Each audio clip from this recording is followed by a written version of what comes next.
by taking our status. There's no easy way to say this, so I'll just come out with it then. We're not Amazon Prime members anymore. Jeff Bezos walked into South Park as the king of a $1.9 trillion empire and left as a furious cartoon villain. The episode ripped into him with alien-like animation, mocked his "customer is all that matters" mantra, and even showed a warehouse worker sealed inside a shipping box. Jeff Bezos was completely humiliated after this. South Park's latest season wasted no time turning the spotlight on Jeff Bezos, and it is one of the sharpest parodies the show has delivered in years. The episode, Prime Time Meltdown, paints Bezos with a strange, almost alien look. Huge bald head, piercing eyes, and an eerie calm that only makes his outbursts more chilling. From the very first scene, the story sets him up as a ruthless tycoon who will stop at nothing to keep his empire running. He storms into the fictional Colorado town, demanding answers about a warehouse strike that has brought Amazon's fulfillment system to a screeching halt. The mayor, sweating under the pressure, tries to explain, but Bezos cuts her off with a cold line that echoes through the episode. Anyone who went on strike is fired. The customer is all that matters. Revenge, Bezos! It's about the production of too many useful things resulting in too many useless people!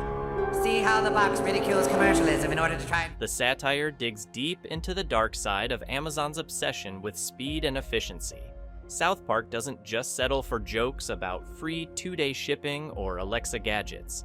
Instead, it imagines a world where Amazon's customer-first mantra is pushed to a terrifying extreme.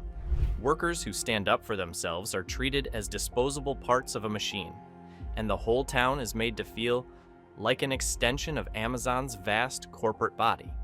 One of the most shocking visuals shows a former employee literally boxed up like a product, taped and labeled for shipment. The character speaks from inside the box, warning of a future where humans are just inventory to be processed. It's absurd and hilarious, but it lands because it's not that far from the truth about grueling warehouse conditions and stories of workers walking miles every shift. Do you know who I am? Yeah, you're Jeff Bezos. To understand why South Park chose Jeff Bezos as a target, you have to remember where Amazon started. Back in 1994, Bezos launched the company as a simple online bookstore. It was a small idea run out of a garage, the kind of humble origin story that usually wins admiration. But fast forward 3 decades, and that tiny bookstore has turned into a $1.9 trillion global powerhouse. Amazon no longer just sells books. It sells everything. It runs massive warehouses, cloud computing services, streaming platforms, grocery chains, and even has designs on space. The company has become so woven into daily life that same-day delivery feels like a basic right instead of a luxury. South Park uses this rise to show how a dream of convenience can morph into something that feels more like domination. The episode flashes between Bezos' intimidating visit to the town and quick reminders of Amazon's growth, almost as if to say, this is what happens when success goes unchecked. The contrast is striking. A company that once needed customers to believe in its scrappy beginnings now holds near total control over how people shop, work, and even think about time. You're driving carpool today or not? Gonna get down factory before the bell! Goodbye, Linda. Don't let that place work you to death. South Park doesn't hold back when it tackles Amazon's warehouse culture. And this episode turns real-life labor controversies into some of the darkest comedy the show has ever done.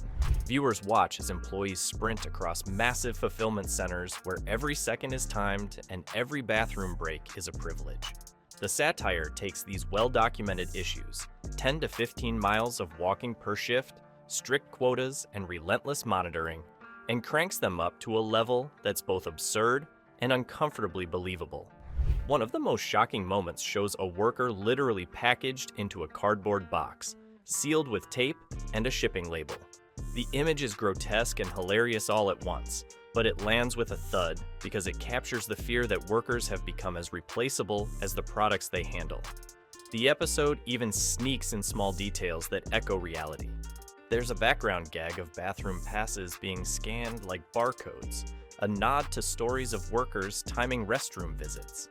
There's a quick shot of exhausted employees collapsing after an endless shift, mirroring reports of workers fainting in overheated warehouses. These moments build a picture of a system that treats humans like moving parts in a machine. And when Jeff Bezos storms in to threaten the mayor about the strike, the message becomes crystal clear. This isn't just about a fictional town. It's about the power imbalance that exists whenever a single company can dictate how thousands of people work, rest, and live. Oh my god! Whoever opens the box gets what's inside.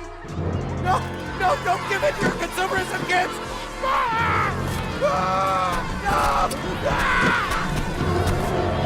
It's mine, I got it, I get it!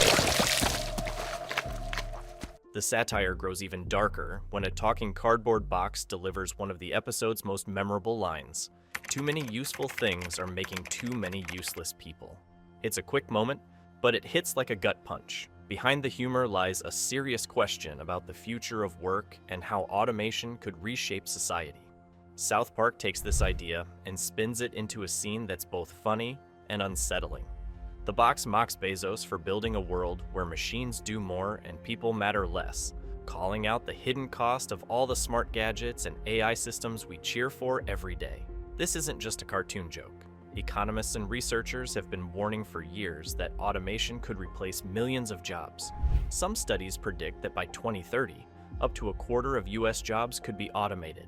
That's only a few years away, and it's not just factory work at risk. Everything from retail to transportation to customer service could be reshaped.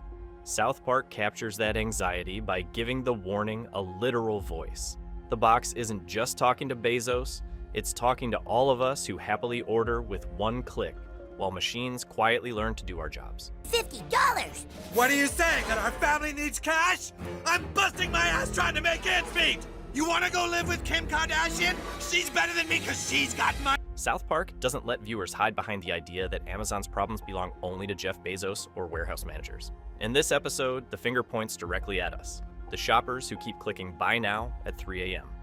The show builds a clever musical montage that is both hilarious and painfully accurate, showing ordinary people hunched over glowing screens while a catchy, mocking tune plays in the background.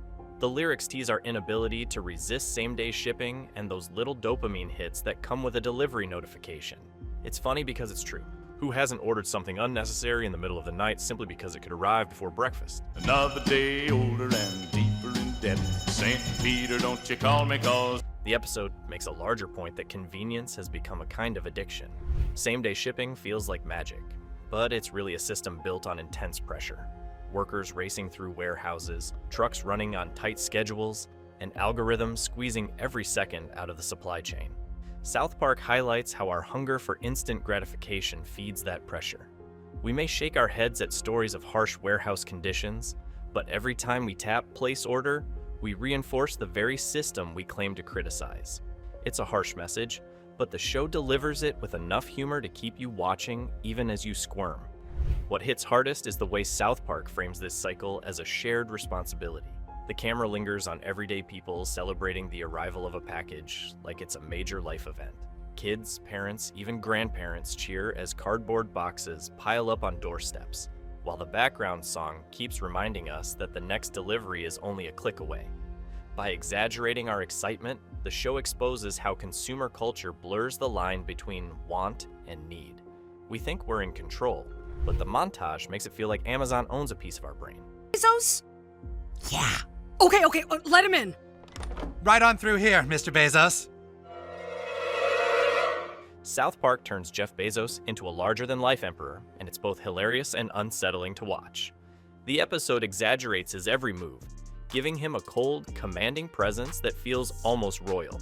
When Bezos storms into the town to confront the mayor about the warehouse strike, he doesn't just complain. He demands obedience. His threats are sharp and icy, warning that if orders keep piling up and customers stay unfulfilled, the mayor's reputation will crumble.